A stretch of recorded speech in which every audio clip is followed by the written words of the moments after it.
Congress working committee की बैठक में केवल संगठन मजबूती की बात या चुनावी चर्चा नहीं हुई, बल्कि उन तमाम मुद्दों पर बात हुई, उन तमाम मुद्दों पर चिंतन हुआ जिसने देश का ताना बाना तोड़ा है या जिससे देश का ताना बाना टूट रहा है और संवैधानिक लोकतांत्रिक परंपराओं को तोड़ा जा रहा है। अगर कांग्रेस केवल अगले साल होने वाले 5 राज्यों के चुनाव पर चर्चा करती तब इस बैठक को सियासी नजर से देखा जाता, लेकिन अब जनता देख रही है कि देश पर 11.5 सालों से राज कर रहे नरेंद्र मोदी गरीबों की केवल बातें करते हैं और जब उनके हक बचाने की बात आए तो उस पर चुप हो जाते हैं, यानी चुप्पी साध जाते हैं।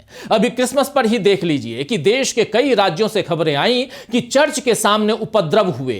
अपना त्योहार मना रहे लोगों को तंग करने के लिए चर्चों के सामने हनुमान चालीसा पढ़ी गई और इन सब पर नरेंद्र मोदी ने कोई हूं चू नहीं की, यानी चुपचाप बने रहे, चुप्पी साधी रखी। एक लाइन इस उत्पात के खिलाफ देश के प्रधानमंत्री ने नहीं कही। हिंदू धर्म तो हमेशा प्यार और उदारता की बात करता है, लेकिन मोदी के शासन में इसे कट्टरपंथ की तरफ धकेला जा रहा है और इस काम में देश के उन बेरोजगारों को लगा दिया गया है जिन्हें कायदे से सरकार को नौकरी देनी थी। और यहां केवल अल्पसंख्यकों के हक और हित का मुद्दा नहीं है दोस्तों, देश में महिलाओं की सुरक्षा भी एक गंभीर चिंता बन चुकी है। अंकिता भंडारी की हत्या पर नए खुलासे में बीजेपी नेता का नाम आया है। उन्नाव रेप कांड का दोषी बीजेपी का पूर्व विधायक कुलदीप सिंह सेंगर है, जिसे दिल्ली हाईकोर्ट ने जमानत दे दी है और बीजेपी के दूसरे नेता इस जमानत का स्वागत कर रहे हैं। मध्य प्रदेश में एक बीजेपी नेता रेप पीड़िता को धमका रही हैं